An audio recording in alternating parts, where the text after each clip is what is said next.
എല്ലാവർക്കും dear simple കിച്ചന്റെ പുതിയൊരു വീഡിയോയിലേക്ക് സ്വാഗതം.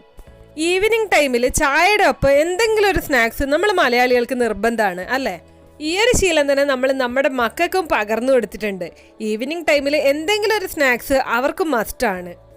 ഇന്നത്തെ നമ്മുടെ സ്പെഷ്യൽ എന്ന് പറയുന്നത് നല്ല ടേസ്റ്റി ആയിട്ടുള്ള വളരെ ഈസി ആയിട്ട് ഉണ്ടാക്കിയെടുക്കാൻ പറ്റുന്ന ചെറുപഴം യൂസ് ചെയ്തിട്ടുള്ള ഒരു സ്നാക്ക് റെസിപ്പിയാണ്. വീഡിയോയിലേക്ക് കടക്കുന്നതിന് മുമ്പ് നിങ്ങൾ പുതിയതായിട്ടാണ് എൻ്റെ ചാനൽ കാണുന്നതെന്നുണ്ടെങ്കിൽ പ്ലീസ് ചാനലൊന്ന് സബ്സ്ക്രൈബ് ചെയ്തേക്കണേ. തൊട്ടടുത്ത് തന്നെ ഒരു കുഞ്ഞു ബെല്ലൈക്കൺ ഉണ്ട്, അതുകൂടെ ഒന്ന് പ്രസ് ചെയ്യുക. അതിൽ ഓൾ എന്നുള്ള ഓപ്ഷൻ സെലക്ട് ചെയ്ത് കഴിഞ്ഞാൽ എൻ്റെ എല്ലാ വീഡിയോസിനും നിങ്ങൾക്ക് നോട്ടിഫിക്കേഷൻ കിട്ടുന്നതായിരിക്കും. നമ്മൾ ഇന്ന് ഈ സ്നാക്ക് ഉണ്ടാക്കാൻ പോകുന്നത് ചെറുപഴം വെച്ചിട്ടാണ്. ഞാനിവിടെ അത്യാവശ്യം നന്നായിട്ട് പഴുത്ത ഒരു 5 ചെറുപഴം എടുത്തിട്ടുണ്ട്. ആദ്യം തന്നെ നമുക്ക് ഈ പഴം തൊലി കളഞ്ഞൊന്ന് കട്ട് ചെയ്തെടുക്കാം. അപ്പോൾ ദേ ഇതുപോലെ ഞാനൊന്ന് കട്ട് ചെയ്തെടുത്തിട്ടുണ്ട്. ഇനി നമുക്ക് ഈ കട്ട് ചെയ്തെടുത്ത ചെറുപഴം ഒരു മിക്സിയുടെ ജാറിലേക്ക് ഇട്ട് കൊടുക്കാം. ഇതിലേക്ക് ഒരു 1/4 കപ്പ് അളവിൽ പഞ്ചസാര ചേർത്ത് കൊടുത്ത് നന്നായിട്ടൊന്ന് ബ്ലെൻഡ് ചെയ്തെടുക്കണം.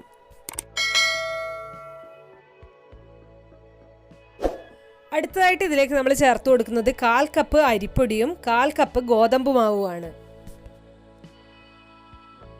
ഇനി ഇതിലേക്ക് 2 പിഞ്ച് ഉപ്പ് കൂടെ ചേർത്ത് കൊടുത്ത് എല്ലാം കൂടെ നന്നായിട്ടൊന്ന് ബ്ലെൻഡ് ചെയ്തെടുക്കണം. അപ്പം ഞാനിതിവിടെ ബ്ലെൻഡ് ചെയ്തെടുത്തിട്ടുണ്ട്. ഇനി നമുക്ക് ഇതൊരു പാത്രത്തിലേക്ക് മാറ്റാം. അപ്പം അതേ നമ്മുടെ മിക്സി ഇവിടെ റെഡി ആയിട്ടുണ്ട്. ഇത് വെച്ചാണ് നമ്മൾ സ്നാക്ക് ഉണ്ടാക്കാൻ പോകുന്നത്.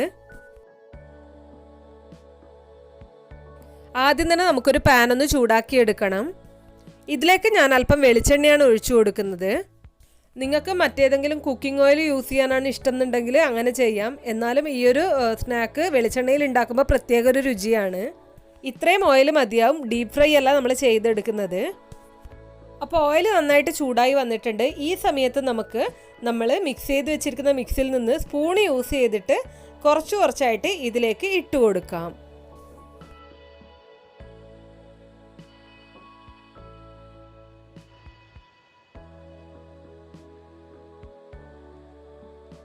ഒരു വശം ഒന്ന് ഫ്രൈ ആയി കഴിഞ്ഞാൽ നമുക്കിത് ജസ്റ്റ് ഒന്നിങ്ങനെ മറച്ചിട്ട് കൊടുക്കാം.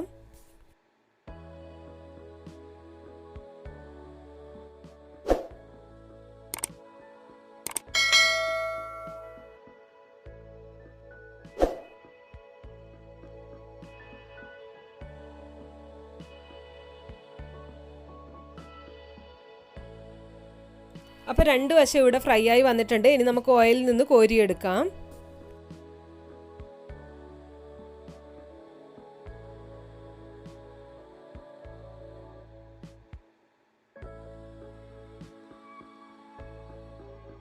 ഇനി ബാക്കിയുള്ളത് കൂടെ നമുക്ക് ഇതുപോലെ ഒന്ന് ഫ്രൈ ചെയ്തെടുക്കണം. ഒരു വശം ഫ്രൈ ആയി കഴിഞ്ഞാൽ മറിച്ചിട്ട് കൊടുക്കാം.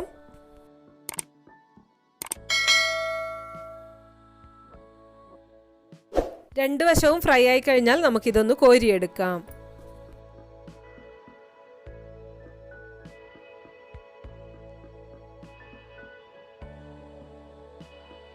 അപ്പോൾ ഇത്രയേ ഉള്ളൂ. വളരെ ഈസി ആയിട്ട് നമുക്ക് ഉണ്ടാക്കിയെടുക്കാൻ പറ്റുന്ന ഒരു സ്നാക്കാണിത്. നല്ല ടേസ്റ്റിയാണ്. നമുക്ക് അമ്പലങ്ങളിൽ നിന്നൊക്കെ കിട്ടുന്ന അപ്പം ഇല്ലേ, അതിൻ്റെയൊക്കെ ഒരു രുചി നമുക്ക് ഫീൽ ചെയ്യും.